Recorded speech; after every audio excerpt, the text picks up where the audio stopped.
Good morning. Friday time. Good now time. Good now time. Now o'clock. Welcome to our live. Man, okay, first thing that I want to know, because everything's about me, so it's very important, is who is watching this for the first time and who has watched our live streams actually live in the past? Hit us in the comments. Let us know who you are, where you're from, where you're watching from, why you want to watch in the first place. So we got a great show for you today. Yes. We are back with our espresso interviews for 2022, and we're going to kick off the year with one heck of an interview today. Today's interview, you guys, we will be sharing a very inspiring story that will help you to switch your perspective, be more positive, and maybe even quiet your excuses. Rebecca Mann joined the military to discover herself and serve a greater purpose. In March of 2014, during her second deployment, Chief Warrant Officer 2 Mann was serving with the 1st Combat Aviation Brigade, I hope I pronounced it right, 1st Infantry Division, when she sustained an injury to her right foot. After months of pain, she sought medical attention and eventually underwent foot reconstruction surgery, followed by 2 more operations, both of which were not successful. In October of 2017, Rebecca was in constant pain and elected to have doctors amputate her right foot, and she was briefly able to resume an active lifestyle while wearing a prosthetic. A year after the amputation, she started experiencing pain in her left leg. Eventually, Rebecca elected to have the doctors amputate her left foot as well in 2020. In 2020, we had the pleasure of meeting Miss Rebecca, who's been on an absolute mission since day one, you guys, regardless of her circumstance and regardless of the fact that she had 4 surgeries within the last year. She managed to drop 40 pounds, become an alternate for the U.S. national hockey team. And as if that is not enough, she started writing her new book and is a VP of an organization called Mission Working Dogs. And today we're going to be talking about how to reach the top and how to control the controllable. But before we begin, let's give a very warm welcome to our very own Miss Rebecca Mann. Rebecca! Hello. What's up, Mama? Hi, how are you guys doing? Great. How are you doing today? Good. Ready to get this party started? Ready to rock. Rebecca, do you want to check out the comments and see who's here? Yeah, I see Beth Fulkerson, Mel Herbie, Alley Cat, Eric Sampson, Ashley Wise, Pamela Hicks. Hey, I see Tiff Hughes. We see you guys. Thanks for being here. Great. You guys are going to enjoy this. Great to see you guys. So, I mean, Rebecca, I think we've had the pleasure of knowing you since like October is when you started? I think it was August of 2020. August of 2020. And, you know, like before I even like saw your face on our very first call, like we have already gotten the impression that you're a go-getter, because we saw that you came into the system and you're like, boom, boom, boom, committing to all the things. So now my first question to you is, were you always a go-getter? No.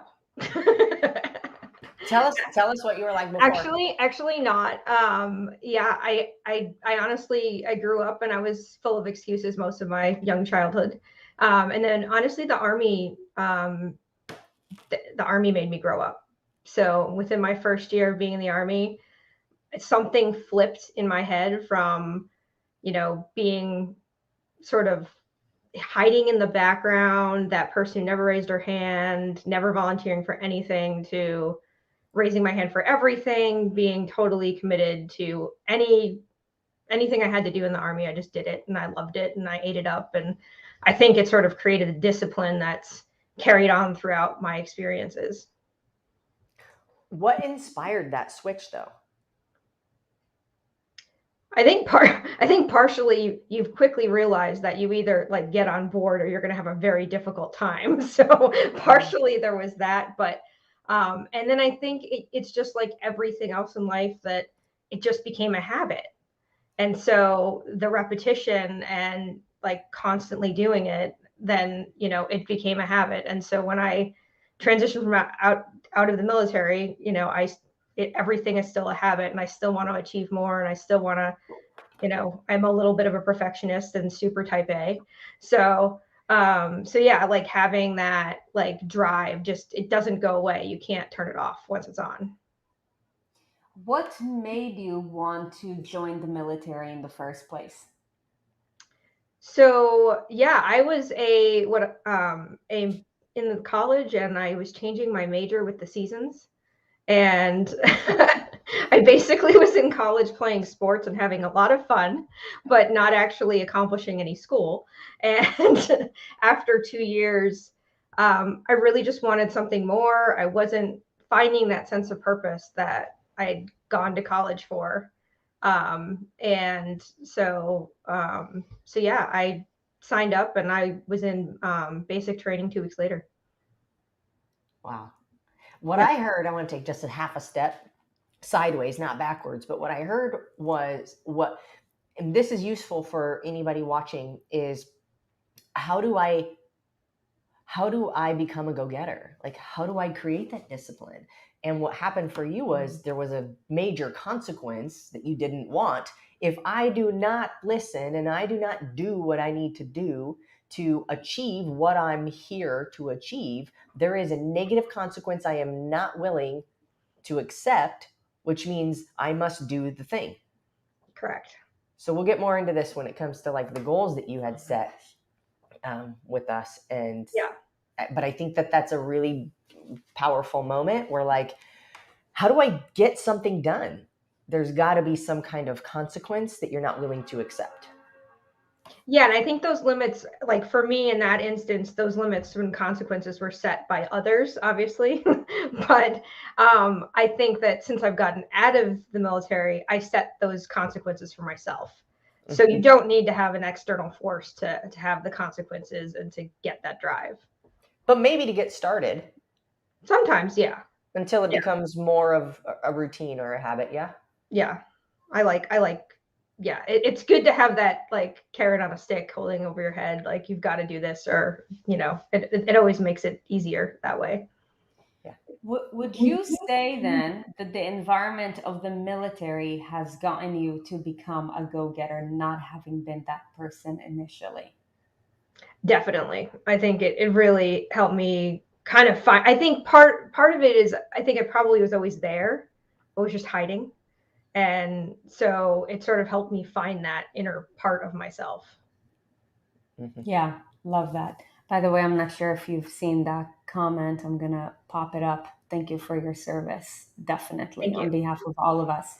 Hey, those listening live, if you hear something that resonates with you or that makes you think, put it in the comments. When you write something down that you've heard or that you've experienced, it becomes more real to you and it sinks in deeper into your subconscious so that you can really actually begin to utilize the change or the change that is inspired by whatever the comment was or the phrase or the light bulb that went on in your head.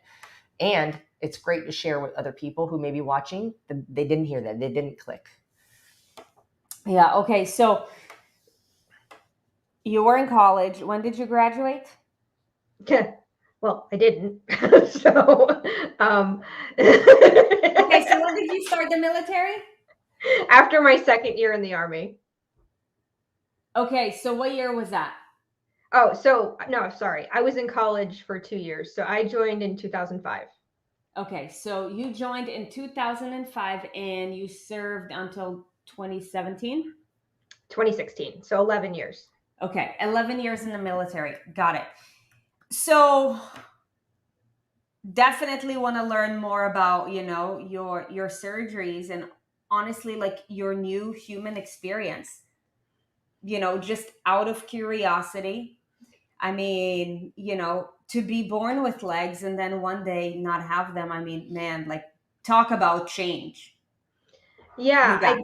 I think for me, maybe in some twisted way, it was helpful that it was a series of unfortunate events that led to my amputation versus like, so there was more of a slow acceptance versus Mm. a traumatic injury that would basically you have to get over it and figure your life out all at once. So for me, I sort of had a lot of bumps in the road that, and after every bump, it was just picking myself up and okay, I got to move forward. And I mean, and that's basically what it came down to, and it still does. Is that every time I do, one step forward, two steps back with my health, then it doesn't mean that I have to start over. It doesn't mean that I've like ruined everything. I just pick myself up the next day and what can I do today to make it better? So what can I do today to move forward with my progress? So that's kind of like the huge thing for me because so yeah, because I had my initial injury, I struggled for 8 months before I had my surgery. Then it was just surgery to surgery. My goal was to not get medically retired from the military. That was my goal, was to stay in. That didn't work out. That wasn't my choice. But in the end, then my goal was how can I be as active as I can be? And when you're someone living in chronic pain, anybody out there who knows what it's like to be in chronic pain is, it's not a fun life to live. So the amputation for me, my initial one was a relief.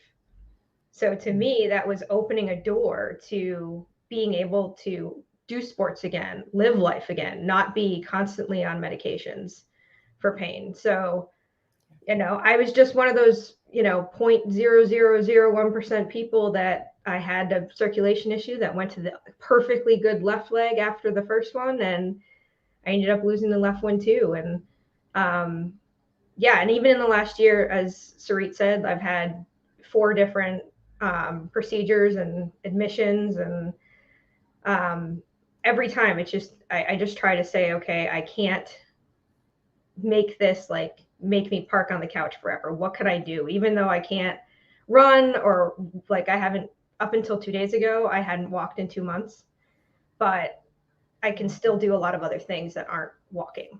So sort of like don't let others give me the excuse to not get off the couch.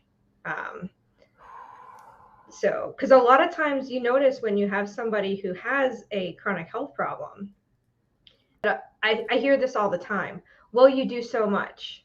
It's okay. Like, why don't you just take a day off? And it's like, no, yes, I have a health problem. Yes, I have limitations, but I can do things such as like, okay, I can't walk today. Well, I can still do a core workout.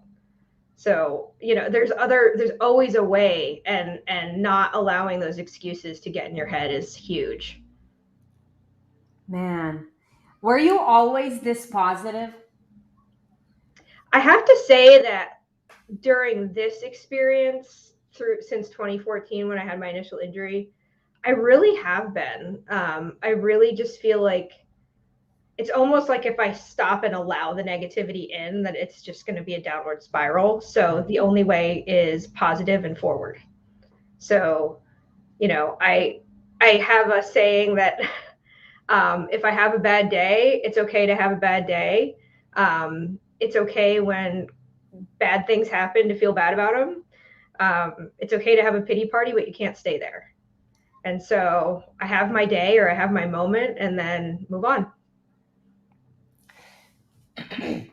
Something that I had thought about that I've adopted very recently goes very close with what you said too. And it's like, if we were not supposed to feel all of the emotions that exist, for some reason or another, they wouldn't exist. Like, there's a purpose to you feeling bad. There's a purpose to us experiencing pain. There's a purpose to these things we consider negative, but it's about the perspective, which you, my friend, have chosen the perspective that allows you to move forward, that has put you in the place that you're in. And that's truly inspiring. But I think that's important for people to know is like you get to choose the perspective. It's okay to feel bad. That's why you have those feelings. Feel it, Exactly. but And it's ask important, yourself. and I think it's really important to feel it, because if you don't, then you are going to end up having a spiral that you're not. It's going to be a lot harder to get out of. Yeah, but then to the extension of that, which you said is like don't stay there, because if you stay there, it still leads to a downward spiral, right? Exactly, and that's the key is feel it and then move on, and then figure out your next step. A couple weeks ago, I was like gonna cry about something. Crying is like normal here. I was gonna cry about something, and Sarit was like trying to like cheer me up and say stuff, and I was like, it's okay. Like I just need to cry for a second, and then I'll be good. Like no problem. And I think that we've just like learned to be okay with that. Like let me just feel my moment, and then once I feel it, I don't need to stay in it anymore because it's done. I felt it. It's gone. Yeah. Thanks. See you next time, I guess, right? So good. Okay, so you joined the community Yep. summer of 2020. Why? I think I had once again taken another step back. I was having some problems in 2020, and I really needed just a little kick in the rear end, if you'd call it that, from Sarit.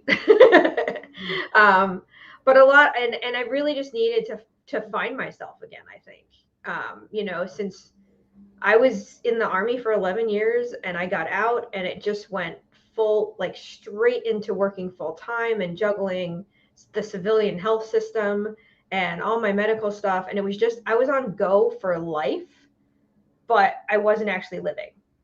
And Mm. so I think it was like, I knew that like I couldn't just go through life as a robot, and I had to like, something had to change.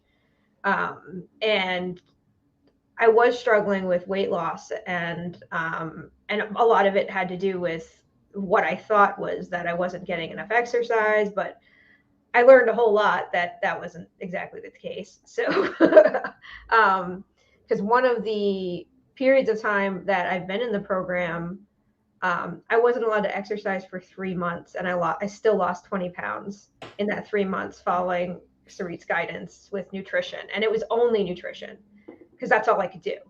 So again, it was one of the big things that I've talked to Sarit at length about, is always, um, which has been the hugest lesson I've learned in the last year plus from you guys, is um, focusing on what I can control. Ugh. Because particularly in a situation like mine, so much is out of my control, so much. But there's so much that's in my control. So when I have those moments where I'm like, God, like, life is horrible and everybody has them. It's like, take a step back and you're like, no, like, okay, this I can't do anything about. This I can't do anything about. You know, what I put in my body, what I eat, like my fuel, I can do tons about that. So that was like one of the big things that, like, eating well, I think it helped all my recovery from all my surgeries. I think, I joined the program. I was pre-diabetic and I had super high cholesterol. I didn't go on any medication, and I'm no longer any of those things. So everything is normal. So yeah, again, it was just all about controlling the controllable. That's amazing. I'm hijacking your question. That's okay. Can you explain the power that you feel when you focus on what you can control versus what you can't? I think it really is a matter of you being in control of your life instead of allowing your life to control you. Because I think that is the biggest thing, that when you're trying to get a handle on things that you can't affect any change about, no matter what you do, you're not going to change the circumstances. You're wasting your energy. You're wasting so much energy, and you're just going to get frustrated. But if you take those pieces and put them in a corner, accept that you can't do anything about them, and then say, okay, what do I have control over? Then you now have a new focus. not the things you can't do anything about, but the things you can affect change on. Yeah. Maya Angelou said, if you don't like something, change it. And if you can't change it, change your attitude. Because Totally. that's the only thing you have control over. A question here that I want to bring up from Beth Fulkerson. I think this is a question that a lot of people might wrestle with is how do you put a gag order, or how do you stop those limiting voices when having autoimmune and chronic Pain. pain? Is the question limiting voices in your own head or external? I believe it's the well, I mean, that's a great question. Let's answer both. Okay. So what about start with yourself? If you have your own things that are going through your mind that you're telling yourself that are putting a handicap on what you're able to do, how do you overcome that? Yeah, I think a lot of it is stepping back and it's kind of giving yourself grace for those things that are legitimate, that are in your way, that there's not, again, you can't do anything about them. um, I think a lot of it does come back to just taking that moment and then realize, like, again, just reassessing, like, okay, all these things are saying how, I'm in pain, I don't feel good, I don't want to move today. you know Wait, stop, take a second, and then just say, okay, one thing that I'm going to do today. I'm having a really bad day, but what is one thing I'm going to do today for myself? And whether it's having a good meal that has lots of green things, or it's doing an ab workout, or maybe it's both of those things, or maybe it's something as simple as making your bed in the morning, making sure that you're not staying in bed all day. But I think making, like, stopping and making, like, just small goals to get you out of that loop is really important. And I find myself that when I have days, because everybody does, that you're not feeling awesome, um, once I start that one thing that I made, that one goal, that I'm just going to do this one thing, I end up doing 2 and 3 and 4 things, and it gets me out of that negative mentality. It starts the momentum. Exactly. It's like the other day we went to work out and I was tired and I was like, I'm just going to move. I'm just going to move through the workout. I'm not going to try to do anything fast or hard. And like, I know me, when I go, like, I can't just like kind of go. But it's like when you start the one thing, it begins to build a momentum. And then you're like, okay, I can do this. And then you get going. And then before you know it, like, you've turned your day around because you made one decision of like, what is the one thing I can do today to make my day feel like I did a good job? Um, what about other people? Yeah, I mean, I think you get, me personally, I tend to get one or two things. Like, you either get the people who are like, you should do more, or the people who are like, basically, if I'm a couch potato all day, I've checked the block.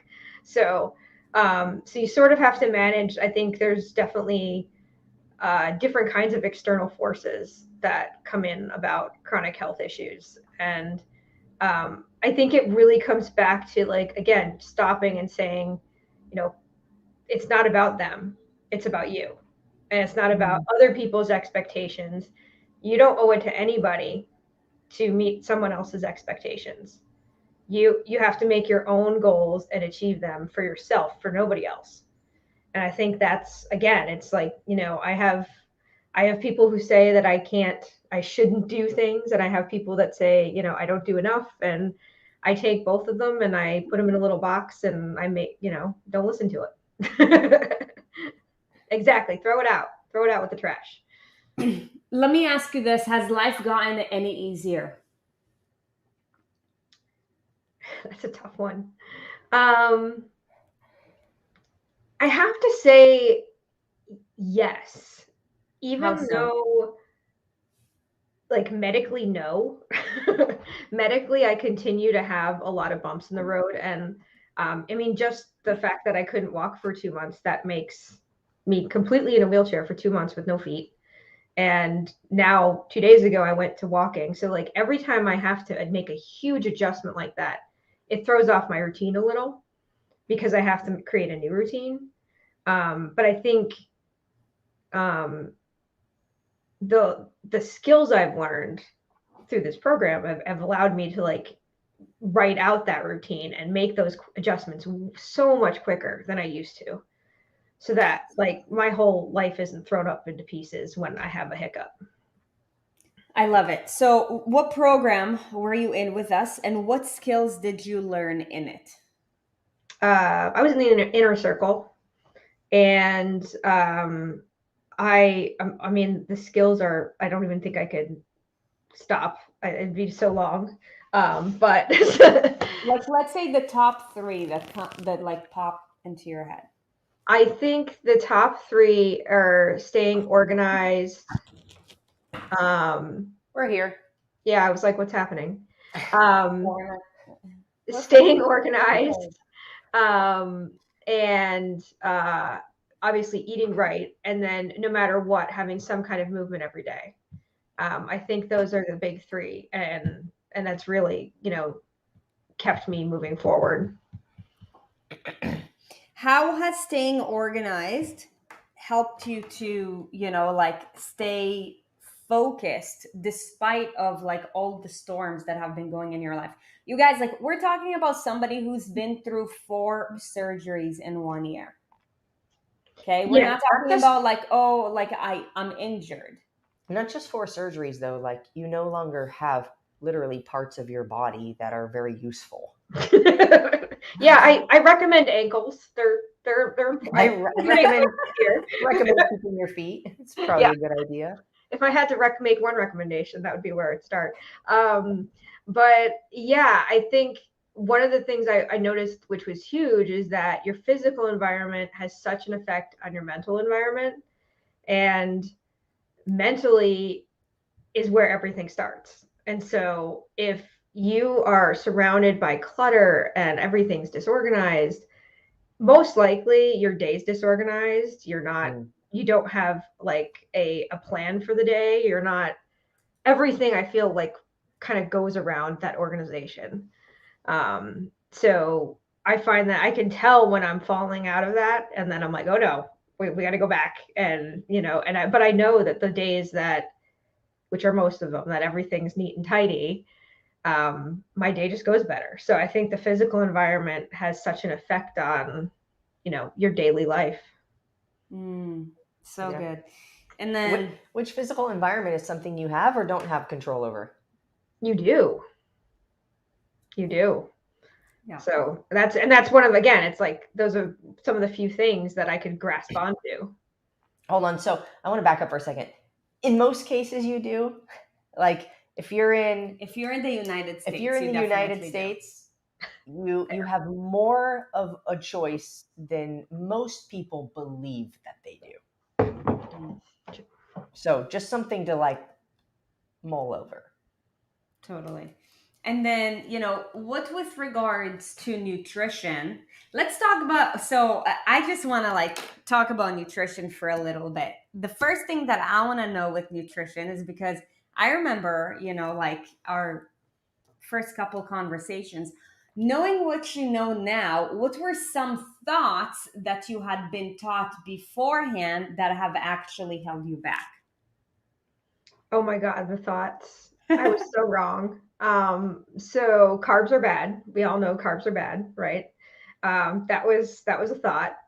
I thought that fruit would make me fat because it's high in sugar, naturally. And yeah, those are like the big two that like I focused on so much. So I was like, no carbs, no fruit, and oh, and I would never take a vitamin. That was the other one. Why would you take a vitamin? I hated the smell, but I was insistent that I was like, I'm not taking any vitamins, and yeah, that went out the window. And I've never felt better than being on all kinds of supplements and just feel good that way. So that plus all the green things. What supplements do you take? Oh, I take basically everything in X Endurance. So I take the whole like lineup. So, but I do find for me personally, the joint supplement is, it's amazing because I've had to get off of it several times for different medical procedures. They make you get off of it, and I can totally tell. And the first time I got off of it, I actually texted Sarit and I said that I was like, my whole body hurts, like, and it hurts because like I want to get back on that supplement. Oh, so good. Okay, so fruits are bad. Carbs are bad. Eating fruit is going to make you fat. Carbs are bad. Drop it in the comments if before joining any of our programs you had that thought in the back of your head too. Is there anything else nutrition related that you had thought of before that held you back? Well, yes, naturally, if it says skinny on the box, it has to be good for me, right? Yes, If it you're says just low fat. reminding me. Yes, I remember I that. was a big fan of Skinny Cow ice cream sandwiches. I remember Oh my that. gosh. And it was like I had to have one like at least every evening, possibly after lunch. But I was like, but it says skinny on the box. So it has to be good for me. So it's gotta be good. Yeah. Bananas are the worst and potatoes are terrible for you. Yes, exactly. Let's talk about movement. What did you learn about movement? I think so. That one, I definitely struggled a little bit because obviously a lot of the workouts through the inner circle and are very lower body centric. But at the end of the day, working with Sarit and kind of getting a plan that worked just for me, I have to say that the biggest thing about movement is just do something. And it's just kind of like just like what Erin said. As soon as I make myself go to the gym, I'd say I'm only going to do this one thing, and then an hour later I'm still there. So, but I think there are days where it's like, okay, I'm just going to walk. Well, as long as I do that walk, at least I did that walk. So, just depending on what I can do that day, I'm going to move. That's it. It's momentum. Yeah. That's all. Right? It's kind of like mind momentum. Where you're like, if I don't do this, I put myself at risk for getting in the habit of not doing it. So even if it's just a walk, it's not a walk. It's not about the walk. It's about I got up to move. And that's the habit that I have. That is what I do. That is, and it's kind of reinforcing, this is what I do. Regardless of what it looks like or how it feels, I do it. Yeah. That's awesome. Let's talk about the results that you got and then while being in the inner circle. And you've also now been out of the inner circle for a couple of months. So I want to, definitely shed light about life post inner circle. So if you wouldn't mind sharing with us, during the year of the inner circle, I think, while we're working together, you had 4 surgeries. Despite of that, what did you achieve? And we're talking a little bit of vanity now. Yeah. Brag about it, baby. Have you seen the Brag About You challenge? Today we're bragging about you live. I did see that. Yeah, I lost 40 pounds in my time in the inner circle. And there were times that I went a little bit up because of whatever was going on physically. But I always sort of, as soon as I was able to, just got right back on and just followed the program. I think the accountability that the inner circle, gave me was really what helped me stay on track. But what do you mean by that? So the daily check-ins with Sarit plus my accountability buddies, which I had several of. It's almost like a little, you think of the devil and angel that sits on your shoulder. Your accountability is a little angel that, makes your inner self that's saying like, I want to eat something bad or I don't want to work out. Like the angel is going to be like, no, like you need to do it. And so yeah, that's kind of the way I looked at it. It was like, so even with the discipline you built, it's still something you needed. Oh, 100%. Is it something that you still benefit from even now? Yes, I still have accountability buddies. So even though I've left the inner circle, I still have my ability buddies and I still reach out to them. And And yeah, we still, we have our ups and downs, but we keep going forward. And for the most part, my life really has continued to go in the right direction since I've gotten out of the inner circle, because I've taken all those skills and moved, I still have a long way to go. Like and my journey's not over with weight loss by any means. I've got a long way to go, but um and part of that is because I have months where I can't do certain things, so I have to spend months getting that muscle back. But um and that's always, but like recognizing that's always going to be the case for me is like the first step, that I'm always going to kind of be a little bit of a yo-yo, but focusing on, again, like, just making sure that I can, continue to go backwards in the scale instead of forwards in the scale is really important. What was your weight loss journey like before the inner circle? Ooh. So I didn't really have much of a weight issue when I was in the army, because I was running and I also did triathlon. So I was a running fool. And so I ran, I lifted, I did sports. I didn't need to worry about what to eat really while I was in the army. But once I got out and I didn't have that constant exercise, in addition to the health issues, I think that's where the big change came. And then I jumped on the no carb diets and like super low calorie, and then of course it's not sustainable. So I'd lose a bunch of weight and then I'd gain it all back plus some, and then I'd lose a bunch of weight and then I'd gain it all back plus some. So it was just kind of that constant yo-yo. And I think even more, I was sort of embracing the excuses when my body wasn't cooperating. And I was allowing those thoughts to say, yeah, it's fine for me to eat a tub of ice cream and not get off the couch or move today because I'm having a bad day. And I think, that was one of the biggest shifts that I got when I joined the inner circle, because I took the mentality of no excuses, and there's no excuses but accept. There's none of those extra added words that you put in there where I somehow get a free pass because I have a physical issue. I don't. No, but so I think that's the big thing, is like no excuses applies to everybody. And I sort of embraced that and ran with it. I feel like excuses and results are on opposite ends of the spectrum. And if you start in the middle, the more excuses you make, it's a tug of war. The more excuses you make, the further away from the results you get. The less excuses you make, the closer to the results you get. Like it's simple in that logical thought, but explain how you overcome when you have the opportunity to make an excuse or you have the choice to do what you know you need to do.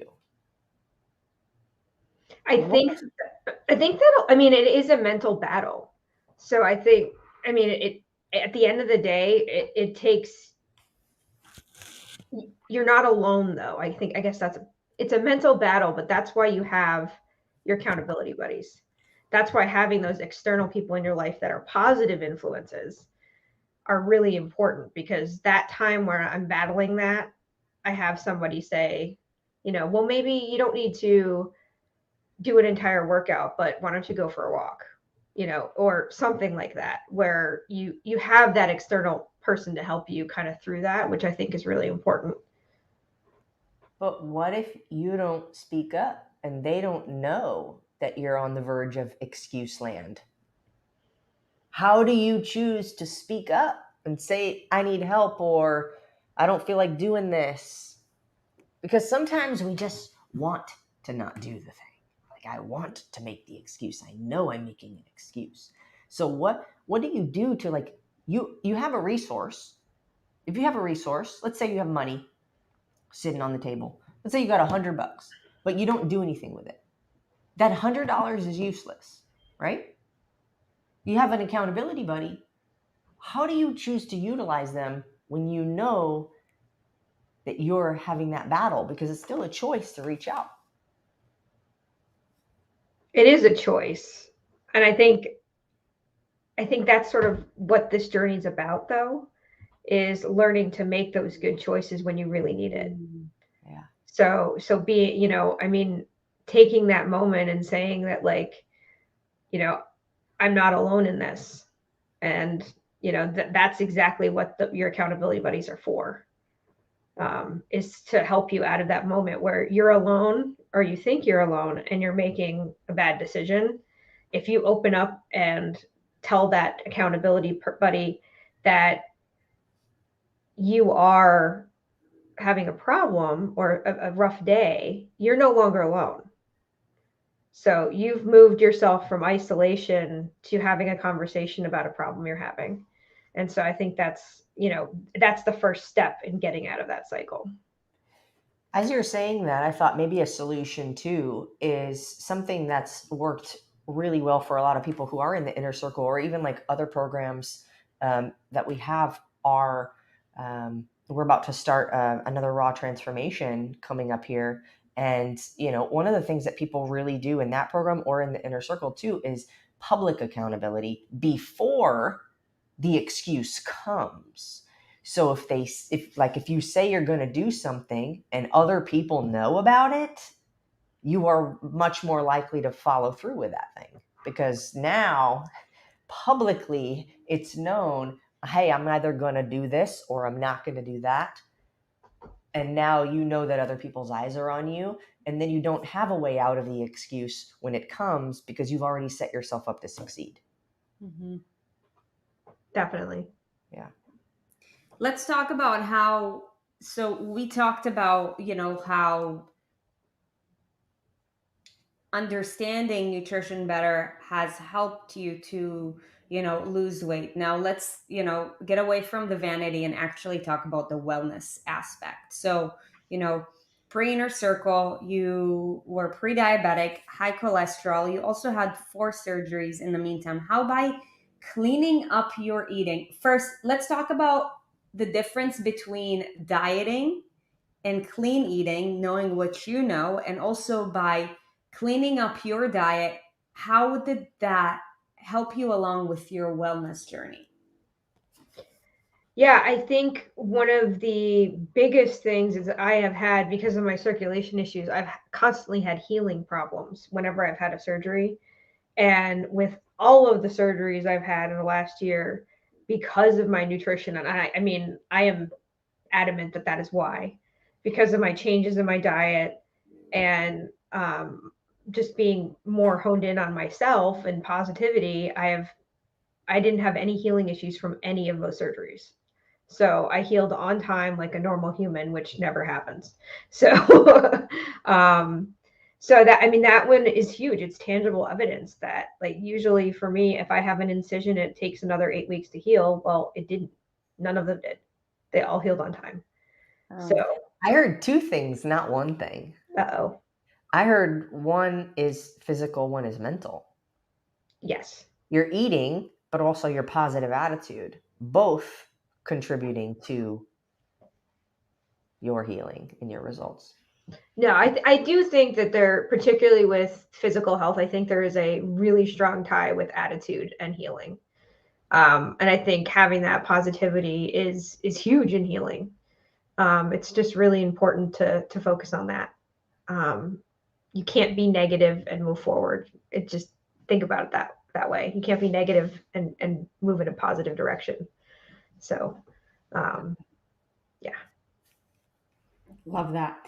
So at the end of last year, you had tryouts for the U.S. national hockey team. Beast. Talk to us a little bit about that experience and how did all these skills that you learned in the inner circle, for one, do you think it had learning those skills gave you an advantage in, like making it to the team? And for two, like what does being on the team require of you?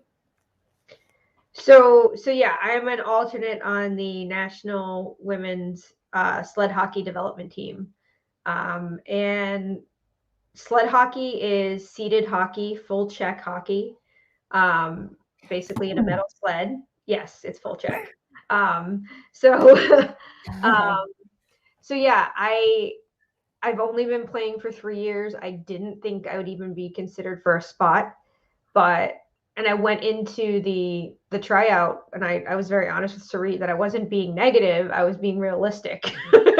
So I think there is that fine line of like, okay, like let's be realistic. I only played for 3 years, and about a year and a half of that I was having surgeries. So so it wasn't even a consistent 3 years. And then I got the call that I made as an alternate, which was to me like the sweet spot. So I was happy to just have the opportunity. And I have to say that in tryouts, it's 3 days, I think 3 or 4 2-hour practices. And I talked to Sarit about nutrition ahead of time. I had a plan. I executed my plan. I was on the supplements that we talked about earlier. And I just felt like I didn't get exhausted throughout the time. Like I didn't wake up the next day sore. Like this was just another day of hockey. And so I have never felt like that before, where I'm like, all right, I'm ready to go. And so just my endurance, my overall endurance and ability to keep up was phenomenal. So good. That's awesome. I want to talk about what you're up to in this, day and age right now. But before we get into that, for anybody who is listening, especially if you're new to the community and you're hearing about the inner circle, like, if somebody was to ask you, tell me about the inner circle, like, what would you tell them and who would you recommend it for? I think I would really recommend it for anybody who feels like they're stuck.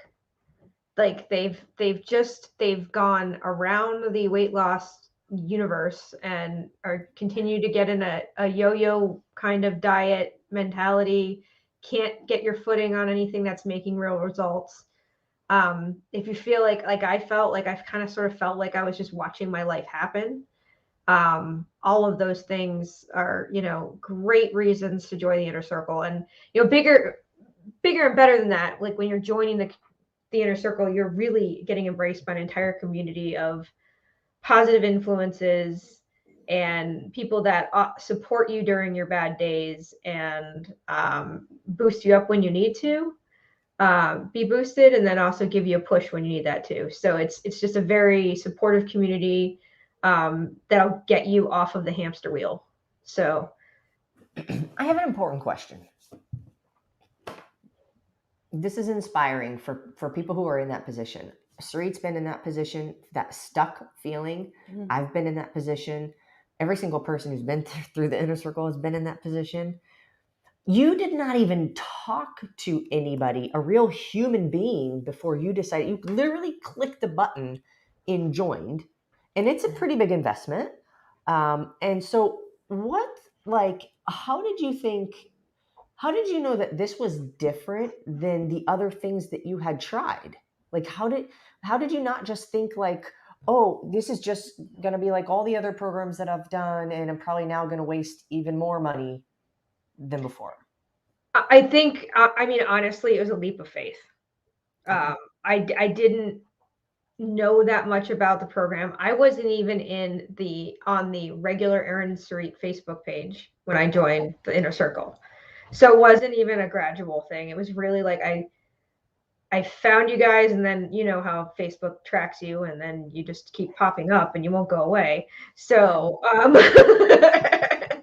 so eventually I made it to your webpage, and really it was just like I needed something to change, and wanting that change and needing that change. And I don't know, something said this was the right thing to do. And I took a leap of faith. Did you have any fear that like you got like juked? Oh, of course I did. And particularly like when, what you get from the inner circle, there's so much that you get out of it. It was almost like this is too good to be true. Yeah, right. Like my coach is really going to text me every day. Like there was a lot of sort of doubting like that, like how long is this going to last before it like trails off, You did it anyway. I did it anyway. Would you do it again? Huh? Would you do it again? Oh yeah, I would do it again. No, I'm still in talks with Sarit about future programs, and I'm happy to it's always that great support that I needed at the time. I don't need that much support now, but I wouldn't be where I am today without it. So good. So good. Thank you for showing up for yourself. Thank you for taking a leap of faith. All we do every day is hope that people will trust us. It's like one of the hardest things to do in this industry because of everything that you've explained. So thank you for just, for one, having courage to jump in, for two, showing up for yourself after the fact. And time and time and time again, no matter what. Okay, so tell us, what sort of ventures are you up to these days? Writing books and things? Yeah, so I'm slowly making my way through writing a book about kind of resilience and my path from the Army on. So I've been working on those chapters, and I'm also the vice president of a new nonprofit. So I'm doing that as well. What's the nonprofit? So the nonprofit is called Mission Working Dogs. Okay. And it is a service dog organization. We breed and train both owner trained and our dogs for to help others. So to me, it's really my way to give back to other disabled folks. That big moose behind me is my service dog. So that is Sullivan, AKA Sully. Sully. aka Sully. So yeah, one of the big things that I think is really important is having a purpose, but also giving back. And so I've been really lucky as a veteran to get a lot of support from different organizations throughout my recovery. And this is kind of my way to give back to others that aren't as fortunate as I am.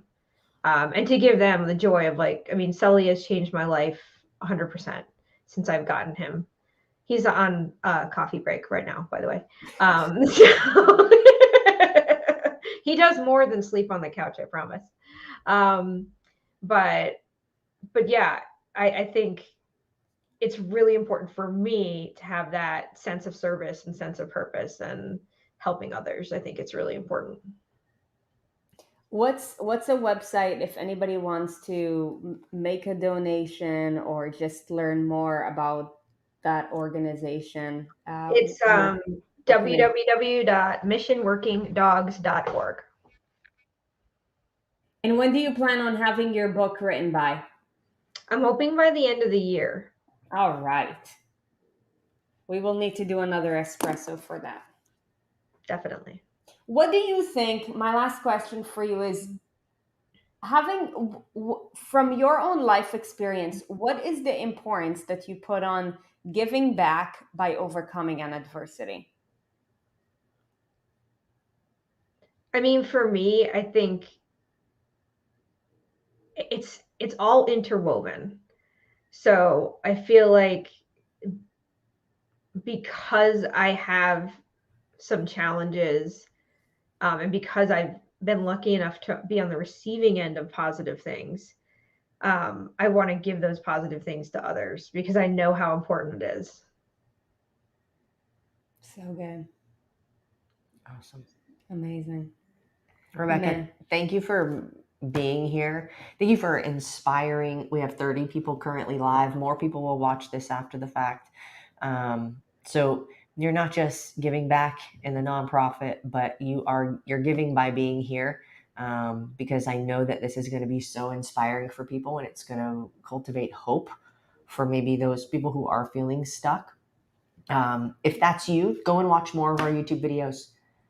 Help yourself get unstuck.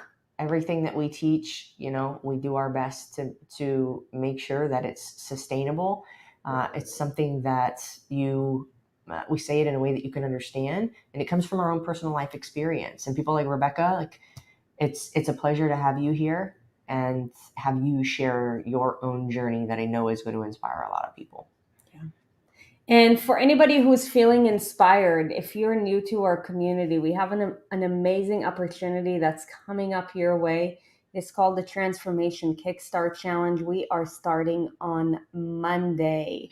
So all you gotta do May is 10th. I just said May 10th. Monday.